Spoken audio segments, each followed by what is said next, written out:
All right, everyone. Let's go ahead and check out what we got here. You want the heavy hitters. You said to all the top Muslims. Now, this is really confusing. Hang on. We got the three guys, Hamza, Yemeni, and the dude down there. And then beside that, we got GodLogic, IP, Giant DOC, Chris, and D Wood. And then we have them on the screen. Yeah.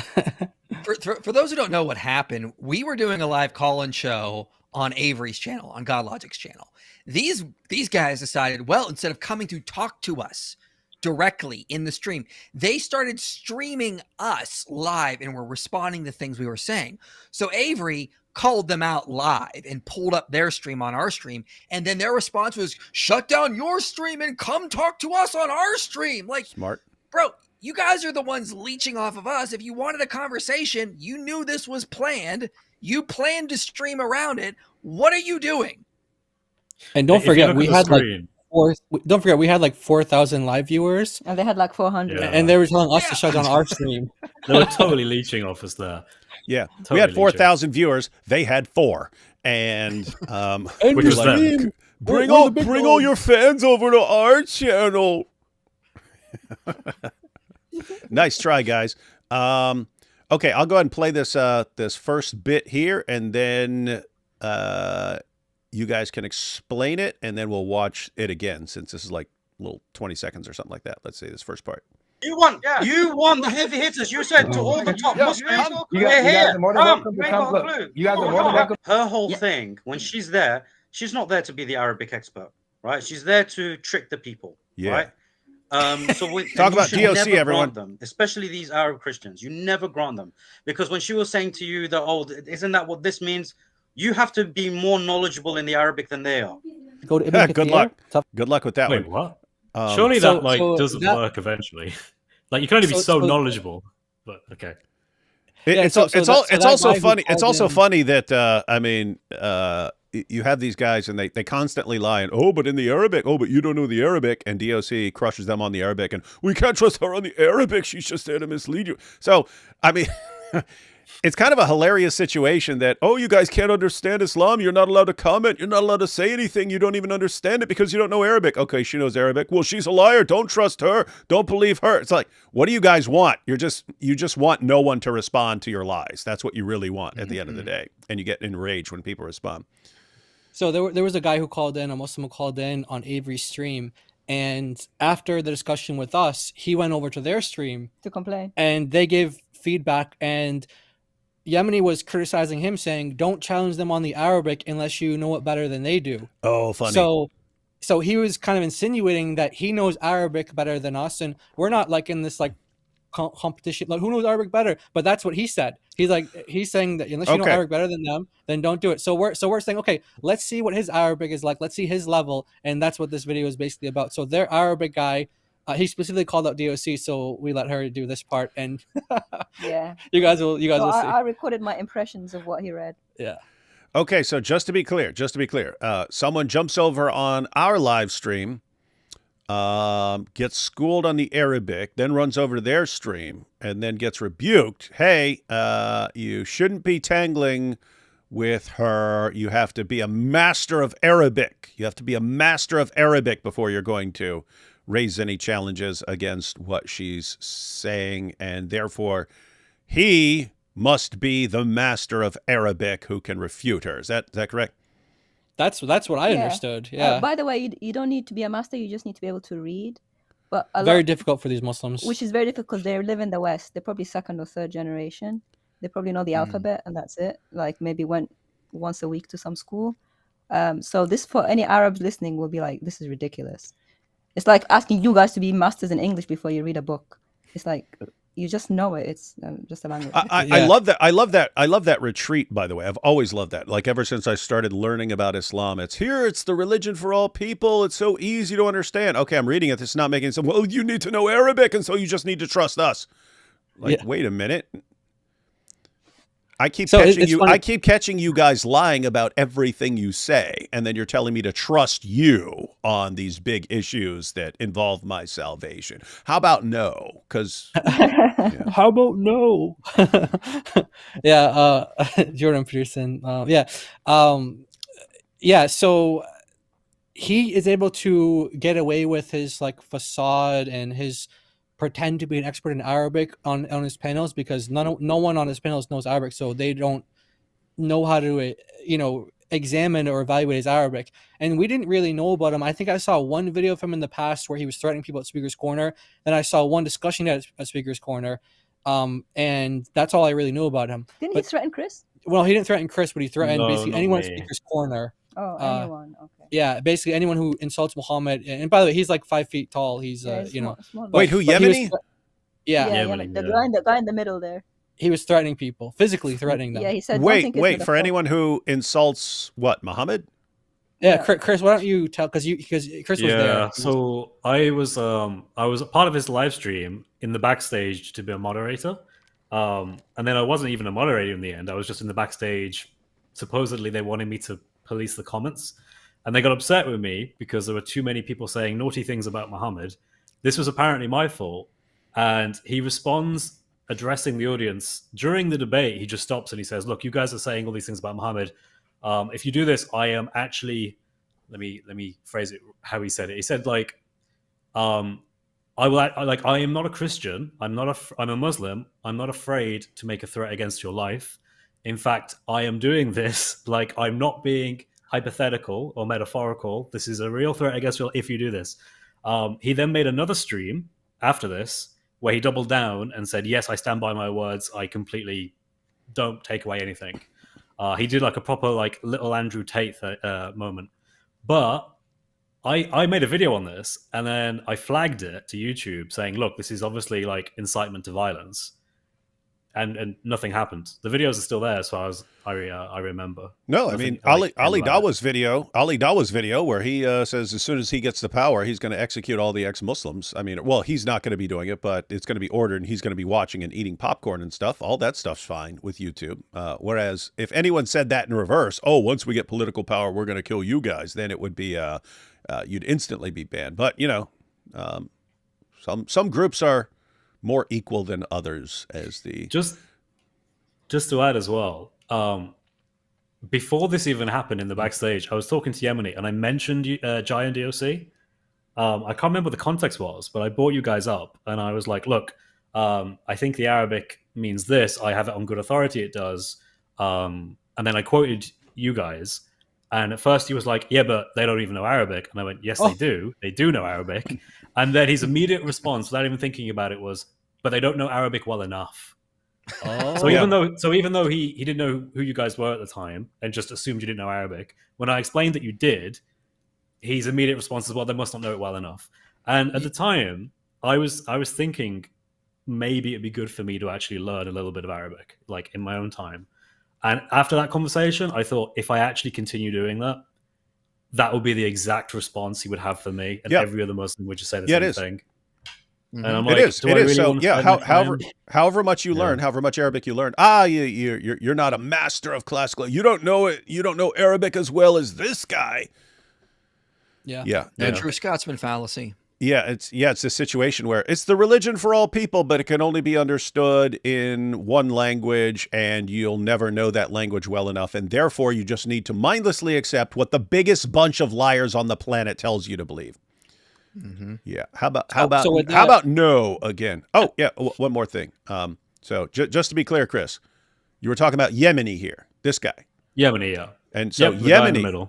So Yemeni is actually threatening people for insulting Muhammad. So that if I were to say like Muhammad is a child molesting, murdering rapist who went out in the desert and got banged by 30 al-Zut men, then he would have a problem with that. Like he would like threaten me over it. Yeah. Oh yeah, he would do. But the thing is he's not the most intimidating person. He's a bit of a cute little teddy bear, really. So yeah, it's one of these things where he says things, but he's not going to do anything. So hang on. So he's like 5 feet tall. I'm like 6'3". I come from West Virginia trailer park and been to prison. So basically, it's a situation where I could stand right beside this guy and just be like, "You serve a child molesting, murdering, rapist, illiterate, caravan robber who sucked at everything, and he only became a prophet because he found the dumbest people in the world to believe in him, and there's basically nothing he could do about it, right?" Yep. Okay, good. Hey, Yemeni, better get an army, man. Better get an army. Go with the Houthis, man. You're from Yemen. All right. Yeah. So yeah, that's gonna. Thanks for that, Chris, because we didn't know that. So that's gonna make this a bit more sweeter when you guys see it. Yeah, you will definitely see he was projecting with this not knowing enough business. Yeah. We'll watch that little part over again now that everyone understands the context here. The heavy hitters, you said to all the top Muslims, you guys are more than welcome to come. Look, you guys are more than welcome. Her whole thing, when she's there, she's not there to be the Arabic expert, right? She's there to trick the people, right? And you should never grant them, especially these Arab Christians. You never grant them, because when she was saying to you that, oh, isn't that what this means? You have to be more knowledgeable in the Arabic than they are. Go to Ibn Kathir. Good luck with that. Good luck with that. Just think about what he just said, though. It's because he's talking to a Muslim. DOC breaks down the Arabic for him. And then it's, well, you shouldn't be discussing this stuff until you know the Arabic better than that. Wait, you can't you can't get to the bottom of this. You can't evaluate arguments and understand the Islamic dilemma stuff unless what? You have to go out and become much more knowledgeable about a language. You have to. This guy has to go to school and like get years of becoming more of an expert in Arabic, so that he will understand that this fundamental basic problem that none of them can get out of, and they come up with the stupidest explanations ever. Somehow you'll eventually, if you just learn Arabic well enough, then you'll understand that the Islamic dilemma is not a problem, but you won't be able to explain it to anyone. This is stupid. Well, we went to the original Arabic because we thought he knew. Because he's Moroccan. The guy's Moroccan. And then the caller was. The caller. And then when he said, I don't trust you guys, we said, okay, let's go to the English, because it was translated on Quran X. So we were just trying to show him that he doesn't need to trust us. The portion we were reading was even translated by Muslim translators. And even then, they're not happy. Yeah. I don't know what to do.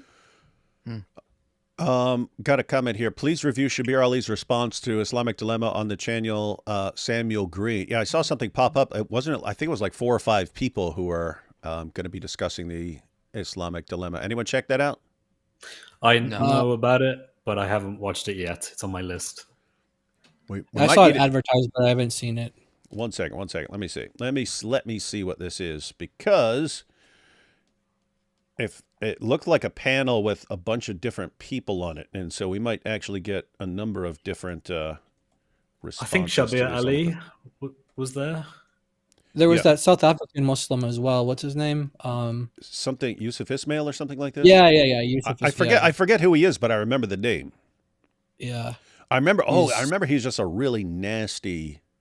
Yeah, he's nasty guy.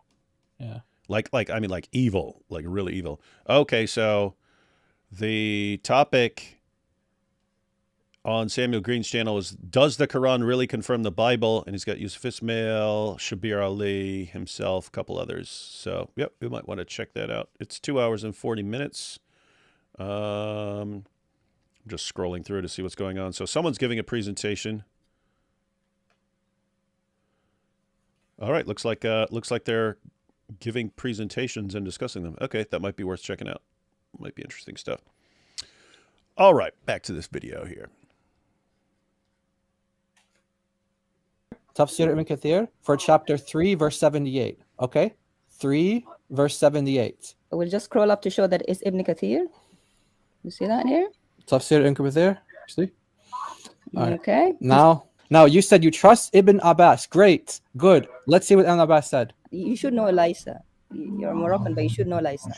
No, I know Laysa. Yeah, Laysa means no. No one. Laysa ahad. Laysa ahad. No one can change the wording from the books of Allah. You see that? Yes. What does that mean? But لكنهم يحرفون, they distort it. What does it mean, these 2 dots? Meaning يتأولونه على غير تأويله. They give it a meaning different to its meaning. In other words, they misinterpret it. They don't change the actual text or the actual words. They misinterpret it. So that's what Ibn Abbas actually said. This is Tafsir Ibn Kathir, the full thing, because one thing we have. Okay, so if I'm understanding the trajectory here, so that was the clip of DOC and Jai explaining 378, yes. Specifically the commentary on 378, what Ibn Abbas said there, and then Yemeni here is going to correct you. Is that Correct. what's going on here? Supposedly we were hiding something. Supposedly, you're covering up the truth. Yeah. All right, so you're concealing what Ibn Kathir really says. Is that correct? And he's going to expose you guys as deceivers and liars. Yes. That's what he thinks. He'll try. All right, here we go, ladies and gentlemen. Yemeni, who threatens violence against anyone who points out that Muhammad was a child molesting, murdering rapist, is going to respond to DOC here. All right. To remember, these guys, when they are quoting Ibn Kathir and showing this on the screen to the non-Muslims, they're going to QuranX.com. Now, QuranX.com is abridged. Exactly, it's abridged. This is the full text of Ibn Kathir, which is not accessible to them. There's no such thing as having the full text of the whole of Ibn Kathir on one page. Ibn Kathir comes in many volumes. Where he is Ibn Kathir of Surah 2, verse 79 to 80. Hold up. Oh. You guys, hold up. You guys quote 378, and then, haha, but you didn't quote all of Ibn Kathir. Here's the unabridged version, and he goes to a completely different passage. That is disingenuous. Exactly. Correct. That is deceptive, actually. Like, if someone's showing commentary on a verse and then you go to a different verse with different commentary and try and pass it off. Haha, they left this out. Haha. Why are they quoting that passage, but they left this out on a completely different passage? Interesting. And for everyone who's watching, it's just important to understand why we go to the commentary on 378. It's because Muslims love to say that Ibn Abbas claimed that the previous scriptures were corrupted, and yet you can find other quotes by Ibn Abbas where it sounds like he's saying the exact opposite. So either people are misinterpreting him, or you just have competing traditions and you don't know which one is correct. But either way, you can't just say, "Oh, Ibn Abbas says this." Especially the basic problem with that is we're quoting Allah and Muhammad, and they're going, but Ibn Abbas. We're saying, yeah, Allah and Muhammad. They go, but Ibn Abbas. We say, yeah, Allah and Muhammad. They go, but Ibn Abbas, he trumps them. We don't care what Allah says. We only care what Ibn Abbas says because we found a passage where he says what we want him to say. And we say, yeah, but here's a passage where he says the opposite of what you want to believe. So what's going on here? And then what happens? They quote Ibn Abbas, this passage from Ibn Abbas in Ibn Kathir's commentary on 378, but they didn't tell you what Ibn Kathir says in 279. This is bad, man. This is stupid. I can already see nothing he says here is going to refute the point, right? Nothing he's saying. No. That is a good prediction. All right, here we go. Shown here, which is quite a different page, surah, and verse to what we were showing earlier. What we were showing to the Muslim caller was the Ibn Kathir of Surah 3, verse 78. He is simply just avoiding that surah and verse and going somewhere else completely. Right? She knows what's actually in Ibn Kathir, but she doesn't use it because there is an agenda. I do know what is in Ibn Kathir, and I do use it, just in a different time. I have nothing to hide and I have no agenda. Here is a screenshot of us going through the portion of Ibn Kathir that he was alluding to, which is in Surah 2, verse 79. As you can see here, the date is 6 months ago. So we do not hide from it. We do not have an agenda, and we have addressed it 6 months ago. This is a closer screenshot. It does actually come in QuranX, and it is translated. It is from a Muslim website, as there is a big donate button on top. And I've even put the Arabic of what he's going to read. That's how you know. Everyone catch that? It is. I can prove conclusively that this is a Muslim website. There is a big donate button at the top. Let me back that up a little. A screenshot. It does actually come in Quran X, and it is translated. It is from a Muslim website, as there is a big donate button on top. And I've even put the Arabic of what he's going to read from Ibn Abbas. Here is another example of us addressing the same thing in June with IP.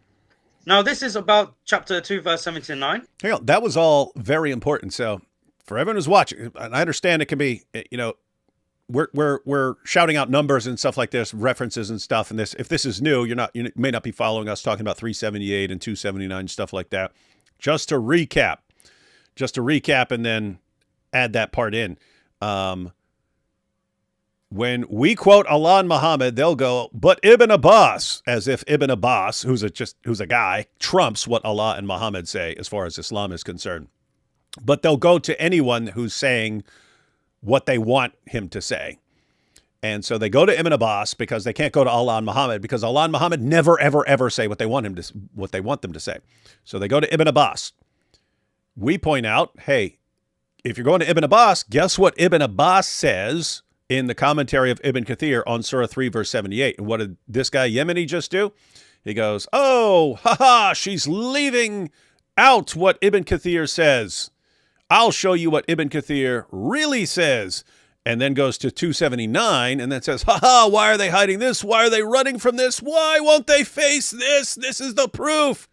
And then DOC just showed, what are you talking about? We've talked about that a ton of times. That's not what we're talking about on 378. It's not the subject. But if you're talking about what Ibn Kathir says about 279, we've gone through that multiple times. How are you saying we're running from it? What is this guy saying that is truthful about anything? Like everything he says, he's wrong. And we're just supposed to mindlessly agree with him. This is stupid. Here we go. And he mentions here, what do you call it, about a hadith from an Akrama. It's Ikrima. This is the start of a lot of clumsiness with the Arabic, as you'll see later. He gets many names wrong, pronunciations wrong, and even simple words wrong. So, no, I don't. It's Akrima. All right, let me break down. All right, here we have Akrima. Why DOC covering up the Akrima, everyone? Oh, because she's a deceiver. Yeah, that's right. I'm the Arabic expert. That's what he sounds like to me. Sorry, go back this up. All right. Akrima. This is the start of a lot of clumsiness with the Arabic, as you'll see later. He gets many names wrong, pronunciations wrong, and even simple words wrong. So this says أحبار اليهود. Actually, the sentence is هم أحبار اليهود, which means they are the rabbis of the Jews. He missed the word they, which is very clumsy for an Arab to be missing the subject of the sentence. وكذا قال سعيد وكذا. It's not وكذا, it's وكذا. It means, and this is what Saeed says. He gets a simple word like kada wrong. Now this. All right. It's like every time he starts reading, it's like he messes up. It's like. Everyone who's watching, just want to be clear. If someone has trouble reading and doesn't understand Arabic very well and stuff, that's all fine. I couldn't conceivably care less. I would never use it against you unless you're this sort of guy who's like pulling rank. Ha ha! You have to be able to destroy this woman on Arabic before you question what she says. Make sure that you are an expert on Arabic and can completely destroy her. That's when you should engage and refute her, like I'm doing now. And then she's pointing out, you don't even know basic words, man. You don't even know basic words and sentences. Wow. That's our attitude too, by the way. Like we never care. But the fact that he wanted to make it an issue and say that we're lying, or specifically that this particular conversation we lied to this guy about the Arabic, and that you just have to know Arabic better, then you won't fall for their lies. And basically he's saying I'm the one that you should trust. And he reads it. Yeah. So and remember, this was the guy that was telling me that you two don't know Arabic well enough. Okay. This is the guy that thinks that he knows it way better than you. So, wow. Yeah. Okay, now the world can decide. Yeah. And anyone who's watching this who knows Arabic, they'll know right away this guy. Yeah, and you guys can probably even tell too when he's reading. He's stuttering. He stutters a lot. Yeah. He messes up a lot. Like David said, it's not a problem if you don't pretend like you're the expert, or you bash other people for their Arabic. But the fact that he does that is like he's basically putting himself out there to be criticized on this level. Hey, let me show people what this is like, because mostly just English speakers here, and so let me give an example from a super chat. So I'll pull up a super chat here, and so this is what this guy sounds like. Hey, if you're going to be reading English, you need to be an expert on English and need to be able to refute them on the English and be the master of English. Here, let me show you. Let me read the super chat. Yo, yow, gooeyes. See my James.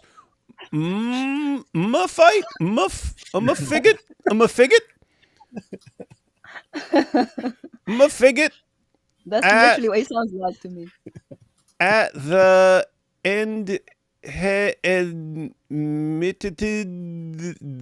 that had died the figget to pay off his coward Cassis. so this is the guy who claims to be destroying DOC. It's good he admitted that that he had to do that to pay off his court cases. Yeah, I'm gonna have to, dude.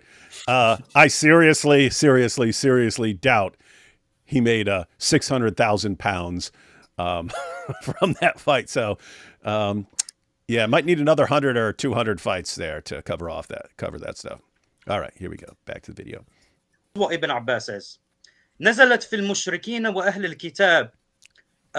This came down about the disbelievers and the people of the book. Actually, the word here is al-mushrikeen, which means the polytheists, not the disbelievers. It just shows the clumsiness of the translation here. وقال السدي. Again, here he mispronounces the scholar. السدي Is not as-saddi, it's as-suddi, which tells me the ignorance here, because if he knew... Hold up, even I know al-Suddi.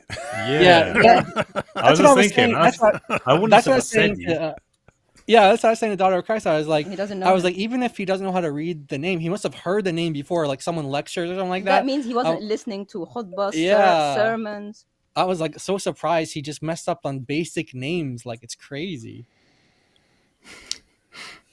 He would have pronounced his name correctly. كان الناس. So this is al-Saddi now. He's saying كان الناس من اليهود كتبوا كتابا من عندهم يبيعونه. The word that he got wrong here is يبيعونه, which means they sell that book. He said يبيعونه, which is not a word in Arabic.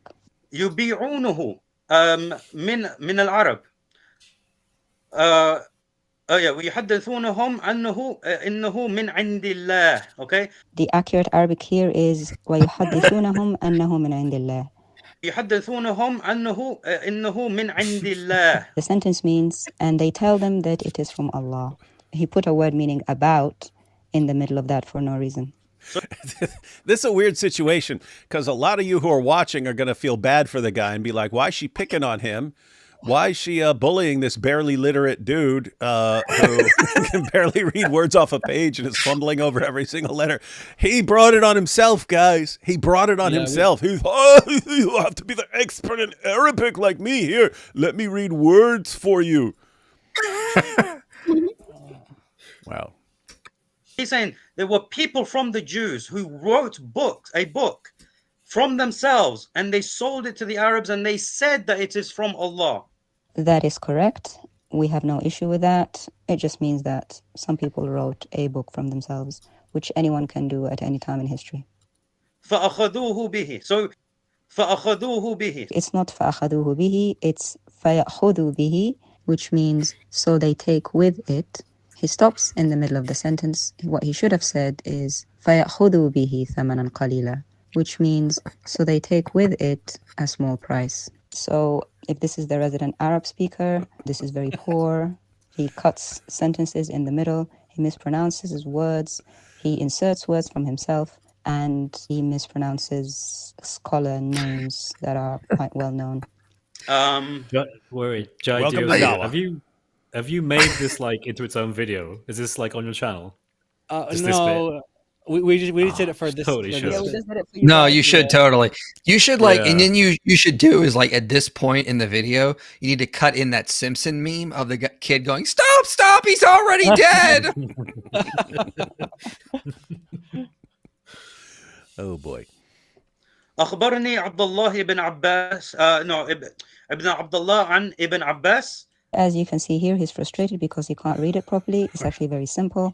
It says أخبرني عبيد الله ابن عبد الله عن ابن عباس, which means عبيد الله, son of Abdullah, told me from Ibn Abbas. He got frustrated because he didn't have the ability to articulate similar names in the same sentence. عبد الله بن عباس ابن عبد الله عن ابن عباس. So Ibn Kathir is actually quoting. This is what Ibn Abbas says. This whole thing. The reason why I haven't translated it. And Al-Sadzi, the great scholar Al-Sadi. Yeah, the reason he hasn't translated it is because it's probably because he can't even read it.